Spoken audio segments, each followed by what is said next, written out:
વાહ ભાઈ વાહ. એક દાન આપ્યું ભરતભાઈ જગદીશભાઈ, અને એક દાન જનકપુરીના રાજા જનક રાજા.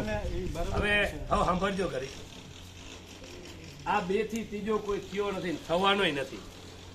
એક આપ્યું વર્ષોના યુગના યુગ પહેલા જનક રાજાએ જાનકીનું કન્યાદાન કર્યું હતું રામને, અને એક અત્યારે આ ખાખોડિયા પરિવાર કરે છે લીલિયા દાદાને. હવે જનક રાજાએ કર્યું એવું અત્યારે ખાખોડિયા પરિવાર કરે છે. બધા મારી પાસે હાથી ઘોડા હોના ચાંદી હીરા જવેરાત ગાયો ઘણું છે મારે તને દેવા, પણ કાંઈ દેવું જ નથી. એક ઈ બાપે કીધું, બીજા આ બાપે કીધું કે મારે તને સંસ્કાર દેવા છે ખાખરોડિયા પરિવારના, કે બટા અહીંયા મારું જવા દઈશ નહીં. તારા અયોધ્યાના દુઃખમાં દુઃખી, તારા રાપુકિયાના સાસરિયાના સુખમાં સુખી. અહીંયા કદાચ દુઃખ આવે, હારા બોલે, હાવ બોલે, દેરાણી જેઠાણી બોલે તો સહન કરી લેજે, પણ ફરી ખાખરોડિયાના આંગણે આવી ખોટા ગાણા ગઈ બોલીશ નહીં કે મારા હાવું આમ કીધું, મારી જેઠાણી આમ કીધું, મારા દેરા આમ કીધું. આવું દાન આપ્યું.